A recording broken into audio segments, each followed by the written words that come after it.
Kelangkaan bahan bakar minyak jenis solar mulai membuat para sopir truk khawatir. Antrian pembelian solar kerap terjadi di sejumlah stasiun pengisian bahan bakar umum atau SPBU di Bandar Lampung. Seperti terpantau di sebuah SPBU di Jalan Yosudarso, Kelurahan Wailunik, Kecamatan Panjang pada Selasa siang. Para sopir truk sudah mengantri sejak pagi, sehingga mobil memenuhi SPBU dan mengular hingga ke jalan raya. Karena mobil sudah tidak bisa masuk SPBU, sebagian sopir terpaksa membeli solar menggunakan jerigen. Langkanya solar itu pun dikeluhkan para sopir truk karena menghambat pengiriman barang serta menambah biaya operasional karena mereka harus menginap. Setiap hari bang kayak gini bang? Setiap hari. Setiap hari. Tahu nggak sih bang penyebabnya seperti apa? Kurang paham pak, Belum paham ya? Nah bang, kalau ini kita mau ngisi bahan bakar ini setiap harinya tertunda, pengaruh nggak sih bang sama kita bang? Pasti pengaruh pak, susah kitanya terhambat. Kita mau misalnya nyampe sana 2 jam, ini bisa 3 jam, 4 jam gitu kan. Tempat tujuan kan, karena terbengkalai sama minyak kan. Susah gini? Wah, udah berapa hari susah cari solar ini mas. Iya. Ini udah berjam-jam ya? Udah berjam-jam. Ini aja agak mendingan, biasa-biasanya rame sampai panjang. Macetnya panjang benar, ini udah agak mendingan. Biasa-biasanya macet parah. Parah macetnya bang? Iya. Kekosongan solar menurut para sopir sudah terjadi sejak 2 pekan lalu. Selain dikeluhkan para sopir truk, kelangkaan solar yang terjadi hampir di seluruh SPBU itu juga dikeluhkan sopir mobil pribadi. Arsadi Saputra melaporkan dari Bandar Lampung.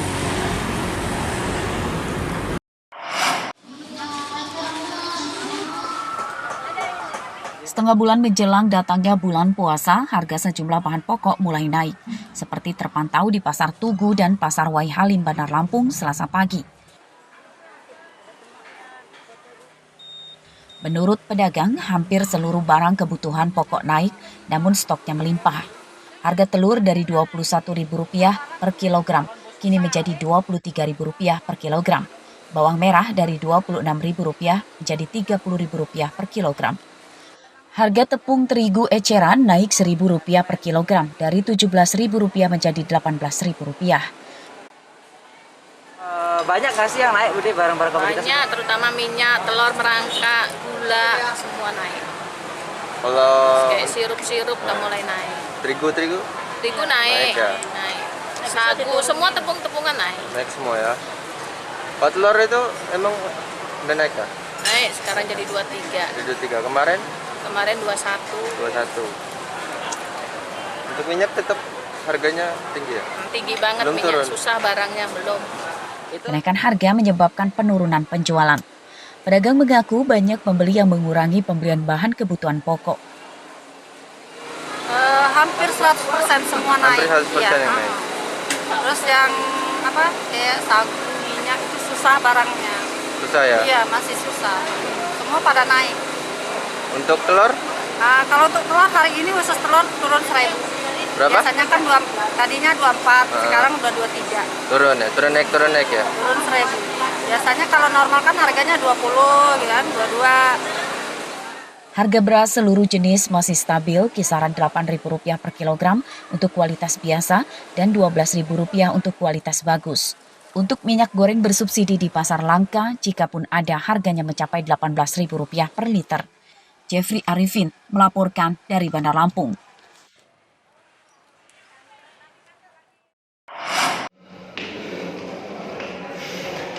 Guru salah satu SMP negeri di Bandar Lampung berinisial HM ditangkap polisi karena mencabuli muridnya.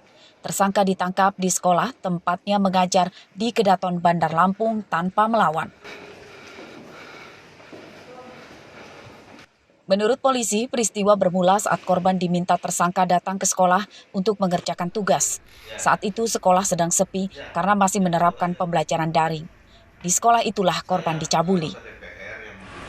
Nah, pelaku itu salah satu oknum guru di wilayah Bandar Lampung. Nah, pelaku sendiri langsung kita amankan di rumahnya dekat sekolah. Pelaku sudah dibawa Pelaku sudah limpahkan. Kita limpahkan ke Polresta Bandar Lampung, ke unit PPA. Tersangka merupakan guru honorer dan kini telah dipecat dari tempatnya bekerja. Jadi langsung dibawa ke sana. Ya sampai hari ini saya belum tahu. Tahu-taunya saya dari media malahan. Bu, jadi gini Bu, jadi setelah Ibu dapat informasi dari media, tindakan sekolah sendiri seperti apa terhadap si pelaku ini, oknum guru honorer ini Bu? Ya itu sudah kami berikan surat pemberhentian. Langsung diberhentikan? Iya. Dia guru mata pelajaran apa sih? Baik. Pencabulan murid oleh guru yang terjadi di sekolah terungkap setelah korbannya melapor ke orang tuanya dan ke Polsek Kedaton Bandar Lampung.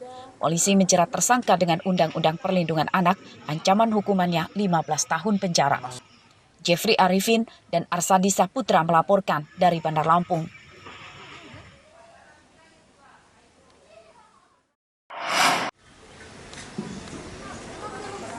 Wali Kota Bandar Lampung mengecam perbuatan salah satu guru yang memperkosa muridnya. Eva Duyana telah membentuk tim melalui Dinas Pendidikan untuk memberikan pendampingan hukum serta pemulihan trauma korban. Tersangka kini telah dipecat dari pekerjaannya sebagai guru honorer. Wali Kota juga meminta polisi memberikan hukuman berat bagi tersangka. Ya ini sudah kita tangani semuanya. Ya yang salah ya kita. Kan semua diserahkan dan juga anaknya juga sudah kita ini kan nanti mungkin kita ada ini psikolog ya. Antisipasi kita ke depan pun. Oh, udah antisipasi Bunda. Kalau kemana-mana buat anak-anak sekolah yang mau izin ke kamar kecil atau kemana harus ditemani. Mudah-mudahan aja ini dan tidak ada lagi. DPRD Bandar Lampung meminta Dinas Pendidikan dan Kepala Sekolah lebih selektif memperkerjakan guru honorer agar kejadian serupa tidak terulang lagi. Ya makanya, nah ini kan pasti ada langkah-langkah nih. Kita akan bedah, kita akan temukan bagaimana mulai dari seleksinya, kita akan temukan komposisinya sekarang seperti apa, bagaimana penilaian kinerjanya gitu kan. Nah makanya tadi saya sampaikan tadi bahwa Komisi 4 yang menjadi mitra Dinas Pendidikan dan ini akan memanggil dan kita akan membedah nih kira-kira dari mana ininya. Sebisa mungkin kita akan coba tidak akan terjadi seperti ini. Guru honorer di salah satu SMP negeri Bandar Lampung berinisial HM ditangkap polisi setelah dilaporkan memperkosa seorang muridnya. Pemerkosaan terjadi di sekolah saat tersangka berpura-pura meminta korban datang untuk mengerjakan tugas. Jeffrey Arifin melaporkan dari Bandar Lampung.